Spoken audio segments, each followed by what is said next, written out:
बिरयानी के बाद अगर चावलों की कोई डिश बहुत ज़्यादा पसंद की जाती है तो बिरयानी के बाद सेकंड नंबर जिस चीज़ का आता है वो है बीफ यखनी पुलाव। तो बीफ यखनी पुलाव बनाने का ऐसा आपको तरीका बताऊंगी कि आपका दिल खुश हो जाएगा। एक एक चावल का दाना लज्जत से भरपूर होगा, इतना खुशबूदार होगा कि इसकी खुशबू से ही आपका इसको खाने को दिल चाहेगा। तो बहुत ही लजीज सा हम आज बीफ यखनी पुलाव बनाने वाले हैं। तो आप यहाँ पे बीफ भी यूज़ कर सकते हैं और मटन भी यूज़ कर सकते हैं। तो किस तरह से बनेगा, चलिए बनाना स्टार्ट करते हैं। बिस्मिल्लाहिर्रहमानिर्रहीम। यहाँ पर मैं मटन से यखनी पुलाव रेडी कर रही हूँ। इसके लिए मैंने यहाँ पे हाफ़ के जी मटन लिया है और इसमें 3 गुना आपने पानी डाला है, यानी 1.5 किलो पानी डालें। हाफ़ के जी अगर आपके पास मटन है, और इसको मैंने उबलने के लिए रख दिया है टाइम की बचत के लिए। तो जैसे ही इसमें उबाल आया, ऊपर स्कैम आना शुरू हुई है वाइट, तो इसको आपने हटा देना है, इसको रिमूव कर दीजिए। ऊपर आना शुरू हो जाएगी। उसके बाद इसमें कुछ चीज़ें शामिल करेंगे। तो सबसे पहले जो चीज़ जाएगी वो है नमक। तो 1 खाने का चम्मच भर के इसमें नमक डाल दीजिए। तो उसके बाद हम बाद में भी इस्तेमाल करेंगे, नमक कम होगा तो। उसके बाद हम प्याज डालेंगे। इसमें एक मीडियम साइज़ की प्याज है जिसको मोटा मोटा सा कट कर लिया है, ये डाल देंगे। और लहसुन के 4 जवे हैं जिनको मैंने कट कर लिया है, 4 से 5 जवे बड़े वाले आपने इस्तेमाल करने हैं। बादियान के फूल हैं 2 अदद। और यहाँ पर हम लौंगे डालेंगे, इसमें 5 से 6 अदद चली जाएंगी लौंगे। एक यहाँ पर बड़ी इलायची है, दालचीनी की 2 से 3 स्टिक्स हैं, ये डाल देंगे इसमें, टूटी हुई स्टिक्स हैं ये। उसके बाद ज़ीरा जाएगा आधा खाने का चम्मच, साबुत धनिया 1 खाने का चम्मच, सौंफ आधा खाने का चम्मच। तो ये तमाम चीज़ें आपने डाली हैं। बहुत आसान तरीका बता रही हूँ, बग़ैर पोटली के आप बहुत ही आसानी से ये यखनी रेडी कर सकते हैं। इसको मैंने पकने के लिए रख दिया था, तकरीबन इसको पकते हुए 1.25 घंटा हो चुका है। और यहाँ पे देखें यखनी जो है पक पक के आधी रह गई है और गोश्त गल चुका है। तो अब आपने क्या करना है, गोश्त को अलग करना है, यखनी को अलग कर लीजिए। बाकी जो भी इसका मटेरियल होगा उसको आपने फेंक देना है। अब यहाँ पर इसके लिए एक स्पेशल मसाला रेडी करेंगे, जिसके लिए मैंने सौंफ डाला है आधा खाने का चम्मच जार में, और आधा खाने का चम्मच ज़ीरा डाला है, और 1 खाने का चम्मच यहाँ पर साबुत धनिया मैंने इसमें डाल दिया है। 3 से 4 अदद में लौंगे डालूँगी। और इसमें हम शामिल कर देंगे 2 अदद यहाँ पर बड़ी इलायची, 1 अदद छोटी इलायची डालेंगे। इसके अलावा इसमें जाएगी काली मिर्चें, तो काली मिर्च थोड़ी सी ज़्यादा डालेंगे। तो तकरीबन 1 खाने का चम्मच मैंने इसमें भर के समझें कि काली मिर्चें डाल दी हैं, और 2 अदद दालचीनी की स्टिक्स हैं।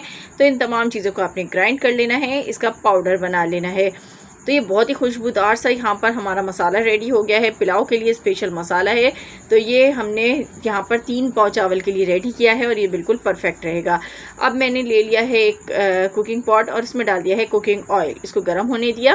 तो आपने 1 कप कुकिंग ऑयल डालना है और इसको डाल के प्याज डाल दें। प्याज को डाल के फ्राई करेंगे। बारीक प्याज कट की हुई 1 अदद डाली है। प्याज थोड़ी सी ज़्यादा जाती है पुलाव में बिरयानी की बनिस्बत। तो बस इसको आपने फ्राई करना है, और जब ये फ्राई हो जाए तो इसमें से थोड़ी सी प्याज हम निकाल लेंगे। जब इस पर गोल्डन ब्राउन कलर आ जाएगा, आप लोगों से यहाँ छोटी सी रिक्वेस्ट भी होती है, वीडियो अभी तक पसंद आ रही है तो जल्दी से वीडियो को लाइक कीजिए और चैनल को सब्सक्राइब कर लें मज़ीद अच्छी वीडियोस देखने के लिए। तो प्याज यहाँ पे देखें मैंने हाफ़ इसमें से निकाल ली है और हाफ़ इसी में रहने दी है। अब इसके अंदर यहाँ पर 2 अदद में डालूँगी तेज़ पत्ते, और साथ ही हम इसमें एक बादियान का फूल शामिल करेंगे। आज बहुत ही खुशबूदार सा पुलाव बनने वाला है, तो रेसिपी को बिल्कुल स्किप ना कीजिएगा। गोश्त को हमने अलग कर लिया था, तो आपने स्टेनर पे ये काम करना है, गोश्त को अलग कर लें। यखनी नीचे अलग हो जाएगी, एक प्याला रखेंगे तो आसानी से अलग हो जाएगी, आपको पोटली भी बनानी नहीं पड़ेगी। गोश्त को ऑयल में डाल के अच्छी तरह से फ्राई करना है 1 से 2 मिनट तक। उसके बाद हरी मिर्च का पेस्ट आपने बना लेना है, क्योंकि इसमें रेड चिली पाउडर बिल्कुल भी इस्तेमाल नहीं होगा। तो इस वजह से हमने मिर्चें ली हैं 12 से 15 अदद, और उनको हमने पेस्ट बना लिया है। तो ये इसमें शामिल कर दिया है। साथ ही जाएगा इसमें लहसुन अदरक का पेस्ट 1 खाने का चम्मच भर के डाल देंगे, और तमाम चीज़ों को अच्छी तरीके से हमने भून लेना है गोश्त के साथ। तो यहाँ पर मैं मटन का इस्तेमाल कर रही हूँ, आप बीफ भी यूज़ कर सकते हैं, सेम प्रोसेस होगा। और पुलाव जो है वो मटन का हो या बीफ का हो, दोनों का ही बहुत मज़ेदार बनता है। तो अब इसमें नमक डालेंगे, क्योंकि मैंने यखनी में सिर्फ 1 खाने का चम्मच ही नमक शामिल किया था, तो 1 खाने का चम्मच मैंने अब डाल दिया है। साथ ही मैंने यहाँ पर जो मैंने मसाला स्पेशल रेडी किया था यहाँ पर पुलाव का खुशबूदार सा, वो इसमें डाल दिया है। ये डाल के हमने इसको मिक्स करना है, और बस अब यहाँ पे देखें इसमें पानी बिल्कुल भी बाकी नहीं रहा है। तो अब इसके अंदर दही शामिल करेंगे। तो हम इसे दही से ही आज रेडी करेंगे, इसमें टमाटर बिल्कुल भी इस्तेमाल नहीं होंगे। तो आपने 1 प्याली यानी कि 250 ग्राम दही इसमें शामिल कर देनी है। अच्छी तरह से फेंट लीजिएगा दही को, और इसको मिक्स कर लेंगे अच्छी तरह से। तो हम दही डालते हैं तो दही से क्या होगा कि जो पुलाव का कलर है वो वाइट आएगा। और बहुत ही प्यारा सा पुलाव रेडी होगा हमारा यहाँ पर, यखनी पुलाव। तो बस ये जब अच्छी तरह भुन जाए तो अब इसके अंदर यखनी को शामिल कर देंगे। तो यखनी देखिए मैं डाल रही हूँ, आप पैमाइश से यखनी को डाल लीजिएगा। यखनी थोड़ी सी कम है तो मैं पानी का भी इसमें इस्तेमाल करूँगी थोड़ा सा।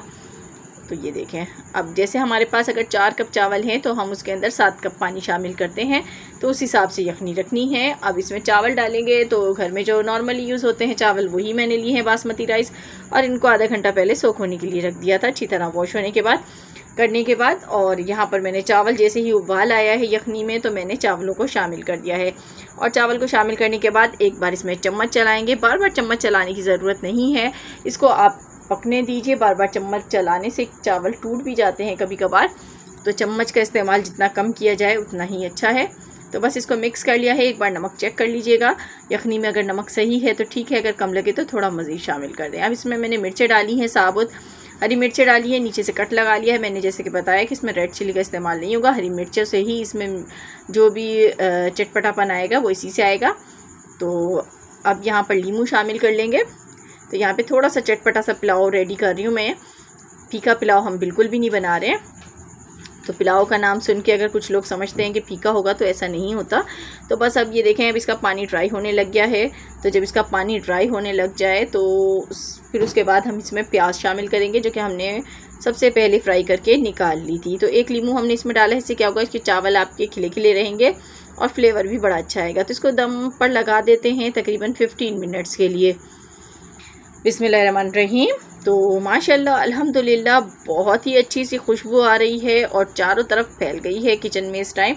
बहुत ही ज़बरदस्त सा पुलाव बना है और ऐसा पुलाव है जिसे देखते ही आपके मुंह में पानी आ जाए, और जब आप खाएंगे ना तो आपका हाथ नहीं रुकने वाला। आज इतना लजीज बना है ये पुलाव, एक एक दाना अलग है, ग़िज़ाइयत से भरपूर है। खुशबूदार सा पुलाव घर में बनाइए, बिरयानी के रिकॉर्ड तोड़ देगा ये पुलाव।